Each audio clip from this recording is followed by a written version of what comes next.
Hello, good morning friends.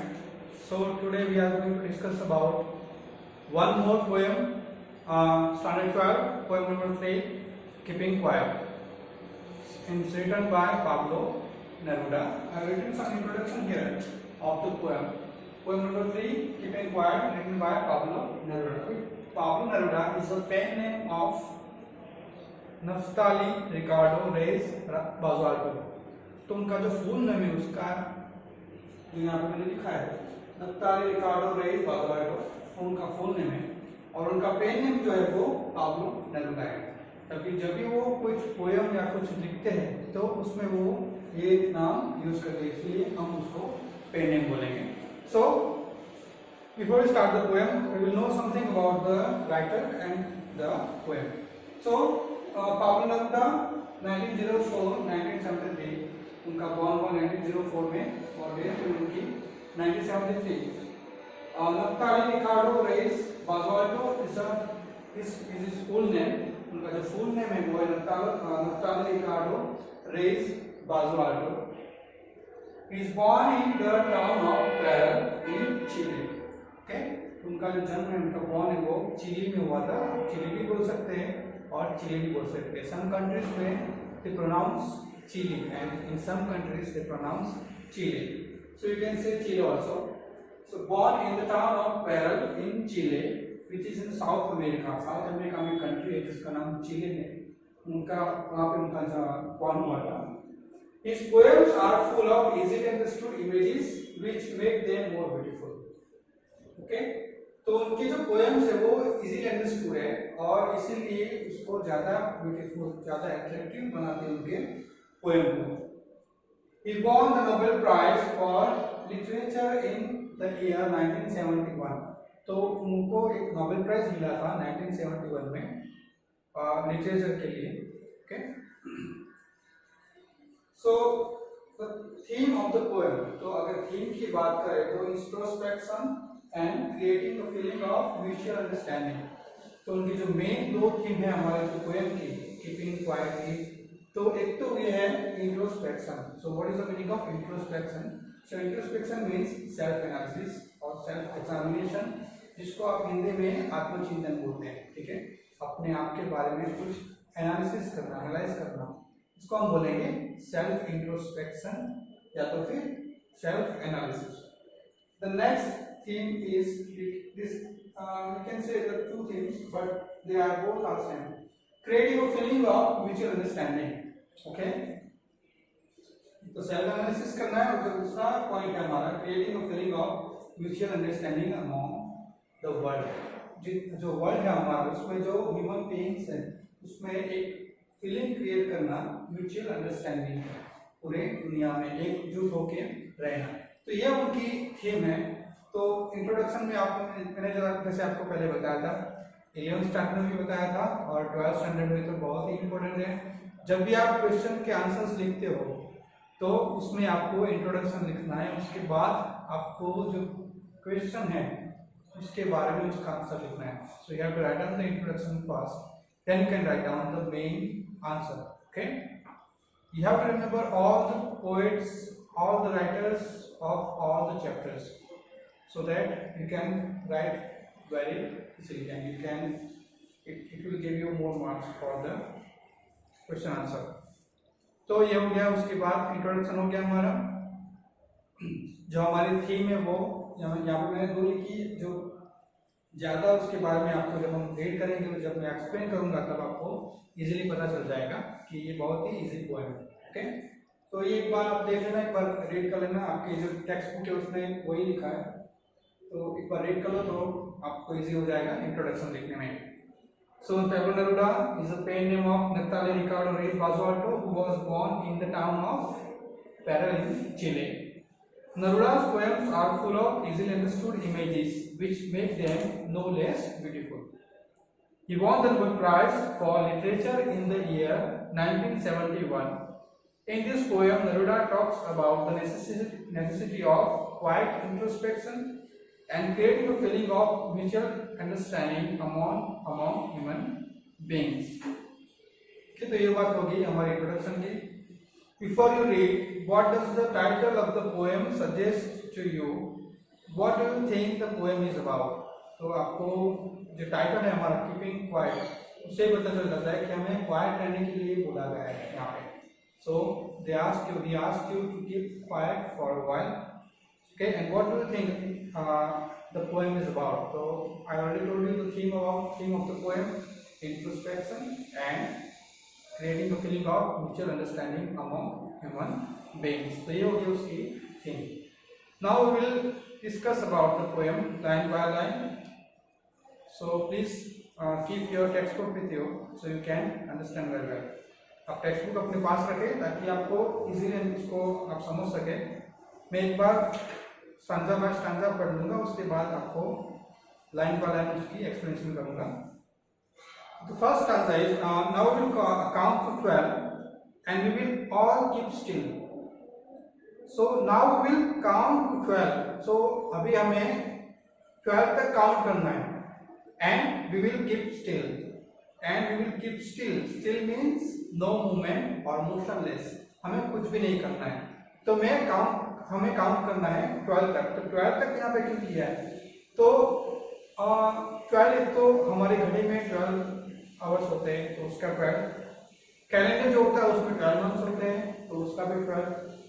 तो ये हम ऐसा मान सकते हैं कि यहाँ पे उन्होंने बोला होगा कि 12 तक हमें काउंट करना है और फिर क्या करना है? We will all keep still. हमें कुछ भी नहीं करना है थोड़ी देर के लिए.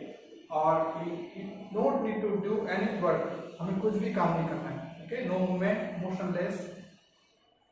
We have to keep still. For once on the face of the earth, let's not speak any language. Let's stop for 1 second and not move our arms so much. So, for once on the face of the earth.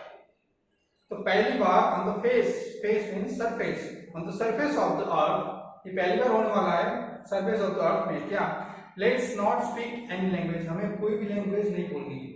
Okay, we have to keep still. We have to keep motionless. We have to keep. We don't need to do any movement. And let's not speak any language. हमें कोई language नहीं बोलनी है, या तो फिर English हो, Spanish हो, जर्मन हो, टर्किश हो, कुछ भी लैंग्वेज हो. तो पूरी वर्ल्ड को कहा गया है कि let's not speak any language. हमें कोई लैंग्वेज यहाँ पे नहीं बोलनी, कोई भी लैंग्वेज हमें बातचीत नहीं करनी है. It means we have to keep silent. Let's stop for 1 second. 1 second के लिए, थोड़ी देर के लिए हम स्टॉप हो जाए जब तक वो हम 12 तक काउंट करें. And not move our arms so much. हमें हमारे जो आर्म्स है वो भी मूव नहीं करने हैं. तो इसका मतलब ये हुआ कि हमें काम पे नहीं जाना है, हमें कुछ भी काम भी नहीं करना है. Not move our arms means no need to do any work. Okay, हमें कुछ भी काम नहीं करना है और हमें काम के लिए ऑफिस भी नहीं जाना है, स्कूल भी नहीं जाना है, कुछ भी नहीं. Let's not move our arms so much. हमारे जो बॉडी है उसको ज्यादा मूव नहीं करना है. It would be an exotic moment. Without rush, without engines, we would all be together in sudden strangeness. So it would be an exotic moment. ये एक exotic moment होगा. Exotic means unusual or strange. So it would be a strange moment. Strange क्यों होगा? क्योंकि अभी ऐसा पहले कभी भी नहीं हुआ था. तो ये पहली बार होने जाने वाला है. तो it would be an exotic moment. ये एक exotic moment होगा, strange moment होगा. Without rush. हमें कोई रश नहीं करना है, कोई भागा दौड़ी नहीं करनी है. विदाउट एंजिन्स. ओके, जो एंजिन्स है, मशीन्स है, वो भी हमें नहीं यूज करना है. Okay, we would all be together. What we have to do? We would all be together.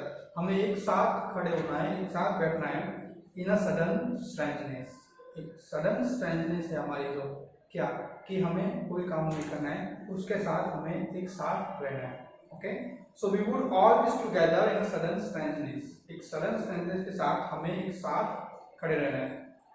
Fishermen in the cold sea would not harm whales, and the man gathering salt would look at his hurt hands. तो अभी यहाँ पे last poem में मैंने आपको बताया था और दूसरी जो पोएम्स थी उसमें भी मैंने आपको बताया था 11th में कि figures of speech literary device आपको आएंगे एग्जाम में. तो यहाँ पे जो थर्ड पैराग्राफ है, थर्ड स्टैंजा है, उसमें we would all be together, तो we would, तो ये जो साउंड है वो रिपीट हो रहा है, तो उसके लिए हम यूज करेंगे figures of speech alliteration. In a sudden strengthness, तो एस या तो फिर स रिपीट हुआ है तो हो जाएगा alliteration. Okay, so next is fishermen in the cold sea. Okay, fishermen in the cold sea would not harm wells, and the man gathering salt would look at his hurt hands. तो जो fisherman है cold सी में वो harm नहीं करेगा Wales को, जितनी भी फिशिश है, जितनी मछलियां हैं उसको वो हार्म नहीं करेगा, उसको डिस्टर्ब नहीं करेगा। ओके, तो यहाँ पे फिशरमैन जो है उसको कहा गया है कि आपको कुछ भी काम नहीं करना है, आपको भी जो फिशिश है उसको डिस्टर्ब नहीं करना है, मतलब इसके अलावा और भी जितने भी बर्ड्स या एनिमल्स है उसको हमें हार्म नहीं करना है, उसको हमें डिस्टर्ब नहीं करना है। And the man gathering salt, और जो आदमी है, जो मैन है, जो सॉल्ट निकालता है, सॉल्ट गैदर करता है, कहाँ से? सी में से, तो would look at his hurt hands, वो क्या करेगा? अभी उसको बोला गया है कि would look at his hurt hands, उसके जो हाथ है, उसके हाथ, उसके जो हर्ट हैंड्स है उसके ऊपर उसको देखना है कि अपनी लाइफ में उसने अभी तक क्या पाया है। ठीक है, तो फिशरमैन को उसको भी जो वेल्स है या जो फिशेस है उसको हार्म नहीं करना है, और जो मैन है जो सॉल्ट को गैदर करता है, सॉल्ट को कलेक्ट करता है, उसको भी थोड़ी देर के लिए अपने आप को देख के जो हर्ट हैंड्स है वो उसको देखना है, और वो उसको देखना है कि उसने अपनी लाइफ में क्या पाया और क्या खोया। Next page, those who prepare green wars, wars with gas, wars with fire, victory with no survivors, would put on clean clothes and walk about with their brothers in the shade doing nothing. So those who prepare green wars, अभी ये जो stanza है उसमें war के बारे में बताया गया है। ओके, हर एक स्टांजा में अलग अलग बातचीत की गई है। ठीक है, तो ये स्टांजा में वॉर के लिए बताया गया है कि हमें कोई भी जो वॉर है वो हमें नहीं करना है, हमें लड़ाई झगड़ा नहीं करना है। Those who prepare green Wars, तो ग्रीन वॉर्स का मतलब है वॉर अगेंस्ट एनवायरमेंट, जो लोग एनवायरमेंट को मतलब उसको हार्म पहुंचाते हैं। ठीक है, पेड़ निकाल देते हैं, या तो फिर माइनिंग करते हैं, या तो फिर पेड़ को काट के वो लोग दूसरी जगह यूज करते हैं, या तो फिर रोड बनाने के लिए पेड़ काट देते हैं। तो ये जो वॉर्स है, ग्रीन वॉर्स, एनवायरमेंट के अगेंस्ट जो वॉर्स है वो भी नहीं करना है, वो भी वहाँ पे स्टॉप कर देना है। वॉर्स विद गैस, जो पॉइजनस गैस है उसका यूज करके जो वॉर होता है उसका भी यूज नहीं करना है। ओके, वॉर्स विद फायर, जो बॉम्ब या तो फिर गन वो यूज करके जो वॉर होता है उसको बोलेंगे, तो वो वॉर भी हमें मतलब नहीं करना है। विक्ट्री विथ नो सर्वाइवर्स, मतलब ये जो वॉर्स है, जो ग्रीन वॉर्स है, वॉर्स विद गैस है, वॉर्स विद फायर्स है, उसमें क्या होता है? विक्ट्री विथ नो सर्वाइवर्स, मतलब कोई हमें ये बोलना चाहते हैं कि ऐसी विक्ट्री का क्या करना जिसमें कोई सर्वाइवर ना हो, जिसमें आप एक दूसरे को मार दो, तो ये वॉर नहीं। ओके, तो we have to stop all the wars. Okay, and people should come out in their best dresses. यहाँ पे लिखा है कि would put on clean clothes and walk about with their brothers. तो वो जो सारे जो सोल्जर्स हैं जो वॉर में हिस्सा लेते हैं उनको क्या करना है? Would put on clean clothes, उनको अच्छे कपड़े पहन के, क्लीन क्लोथ्स पहन के, and walk about with their brothers, और उनको स्पेंड करना चाहिए उनका टाइम अपनी फैमिली के साथ, उनके ब्रदर के साथ। Okay, in the shade doing nothing, shade का यूज करके, या तो फिर ट्रीज हो या तो फिर उनका हाउस हो, तो शेड का यूज करके डूइंग नथिंग, उनको कुछ भी नहीं करना है, उनको फैमिली के साथ अपना टाइम स्पेंड करना है। एंड डूइंग नथिंग, वॉर तो बिल्कुल भी नहीं करना है। ओके, तो यहाँ पे लिखा है कि all kinds of wars must be stop at once. ये जो स्टांजा है उसका मीनिंग वो है the green wars against the environment, wars with poisonous gases, and wars with firearms must be stopped now. In such wars, victory is meaningless as there are no survivors left over the war. Instead of fighting and waging wars, people should come out in their best dresses. They must go out for a walk with their brothers. They must move about under the shady trees and enjoy doing nothing.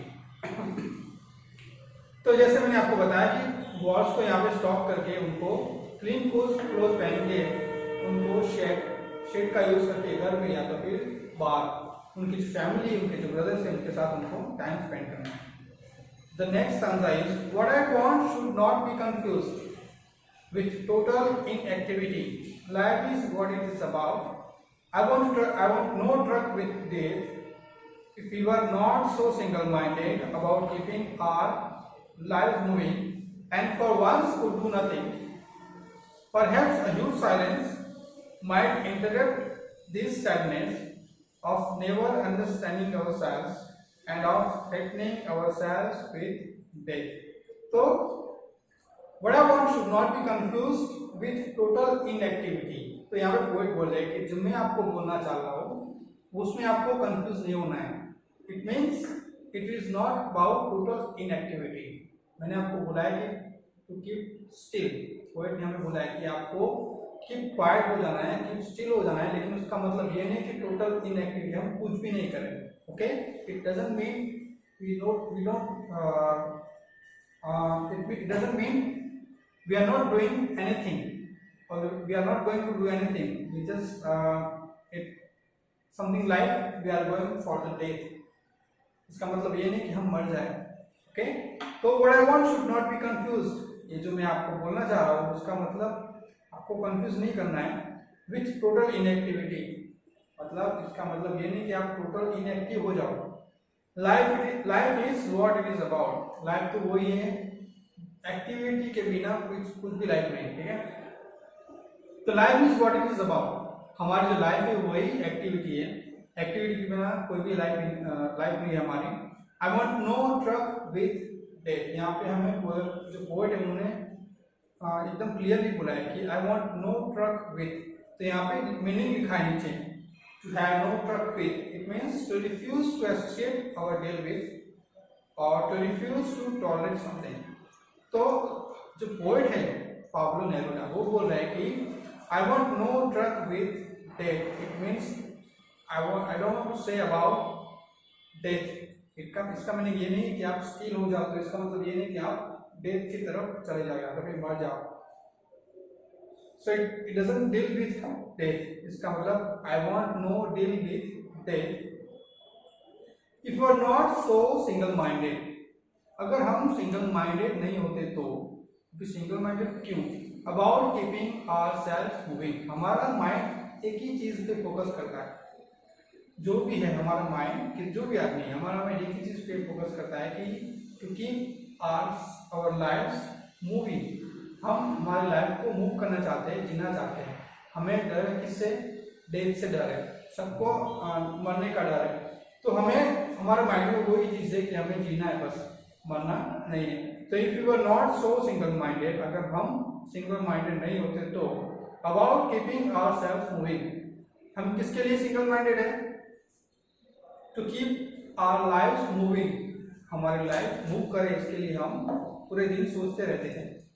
And for once could do nothing. अगर हम एक बार अगर कुछ नहीं करें, could do nothing means अगर हम self analysis करें, अपने आप को देखें, अपने आप को जानने की कोशिश करें, हमें क्या चाहिए, हमें क्या पसंद है, क्या नहीं पसंद है, अगर हम उसके लिए टाइम निकालें, परहैप्स अ ह्यूज साइलेंस. अगर थोड़ी देर के लिए हम एक बड़ा सा साइलेंस ले लें, ओके, लॉन्ग टाइम के लिए साइलेंस अगर हम ले लें, might interrupt this sadness.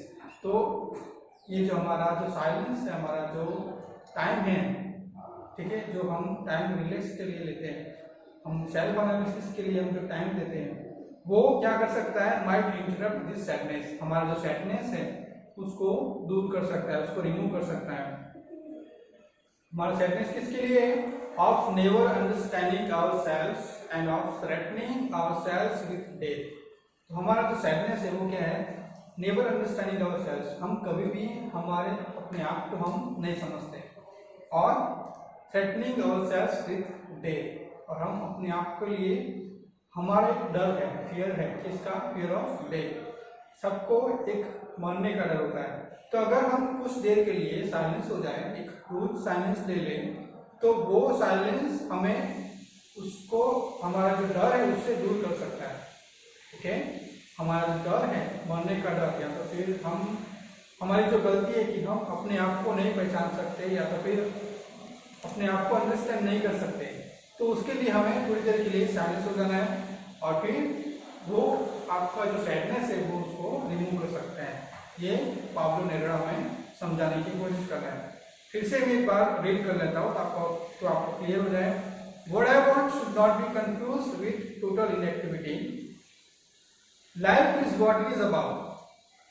If I want no truck with death, I want no truck with death if we were not so single-minded about keeping our lives moving, and for ones who do nothing, perhaps a huge silence might interrupt this sadness of never understanding ourselves and of threatening ourselves with death. Okay, तो ये हो गया उसका answer. तो हमें थोड़ी देर के लिए रेस्ट लेना है और हमें अपने आप को समझना है, सेल्फ एनालिसिस करना है, और फिर हमारा जो सैडनेस है वो हमसे दूर जा सकता है, हम उसको दूर कर सकते हैं इसकी वजह से, उसकी हेल्प लेके। ओके, तो यहाँ पे लिखा है कि the poet does not want that we should confuse stillness and total inactivity. Doing nothing at all would amount to death. अगर हम कुछ भी नहीं करेंगे मतलब हम, उसका मतलब क्या हुआ? हम मर जाएंगे। The poet has no association with death. We think that life is to move about. We should not be always on the move. For a while, we should also take rest. A long silence can do us a lot of good. Man becomes sad when they fail to understand themselves. They feel helpless when they threaten themselves with death. A long silence can soothe our feelings and help us in removing the sadness. Okay, जैसे मैंने आपको बताया। Now next is perhaps the earth can teach us as when everything seems dead and later proves to be alive. बहुत ही सुंदर, बहुत ही beautiful line है ये। इसमें हमें बहुत कुछ जानने को मिलता है। Perhaps the earth can teach us, हमें अर्थ से, जो पृथ्वी है यहाँ, उससे हमें बहुत कुछ सीखना है। क्या सीखना है? Perhaps the earth can teach us, वो हमें बहुत कुछ सिखाती है। As when everything seems dead and later proves to be alive.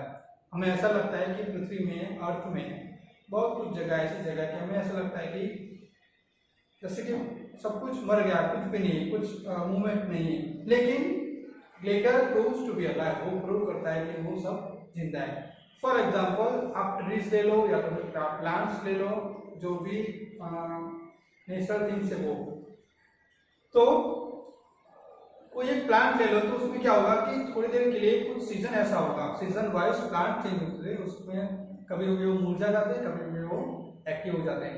तो एक प्लांट अगर है तो उसमें ऐसा टाइम होता है, ऐसा सीजन होता है जिसमें उसमें बहुत ही फूल नहीं आते, ठीक है, पत्ते झड़ जाते हैं, एकदम से सूख जाते हैं वो, तो हमें ऐसा लगता है कि ये प्लांट गया अभी, ये कुछ काम का नहीं, मतलब ये अभी नहीं उगेगा। ओके, लेकिन कुछ टाइम बाद जब उसकी सीजन चेंज होती है तो फिर से वो अलाइव हो जाता है, ठीक है, फिर से उसमें पत्ते नए आ जाते हैं, उसमें फूल नए आ जाते हैं। तो उसमें हमें अर्थ से वही सीखना है कि अगर हमारी लाइफ में अगर ऐसा कुछ होता है, ऐसा कुछ इंसिडेंट होता है हमारे लाइफ में, हमें ऐसा लगता है कि अभी सब कुछ बर्बाद हो गया, या तो फिर हमारे लाइफ में अभी कुछ मतलब बचा नहीं है। ओके, जैसे कि कुछ नहीं है, अभी हम मर जाएंगे, या तो फिर हमें ऐसा डर होता है कि अभी आगे क्या होगा, तो वो जो टाइम है हमें कुछ नहीं करना है, सिर्फ अपने आप को एनालाइज करना है, अब ठीक है, शांत हो जाना है, और फिर later it's proves to be alive. हमें उसके बाद थोड़ी देर के बाद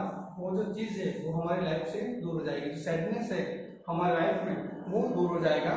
and now I will count up to 12 and you keep quiet and I will go. तो अभी लास्ट जो पैराग्राफ है, लास्ट जो स्टांसा है उसमें लिखा है, now I will count up to 12 you keep quiet and I will go. अभी मैं, जो पोइट है पाब्लो नेरुदा, वो बोलते हैं कि मैं 12 तक काउंट करूंगा, आप सब क्वाइट हो जाओ एंड आई विल गो, और मैं यहाँ से जाता हूँ। तो this is the poem number 3, keeping quiet. Okay, very beautiful poem. You have to learn the question answer, okay, and next video we will discuss about another poem. Thank you so much.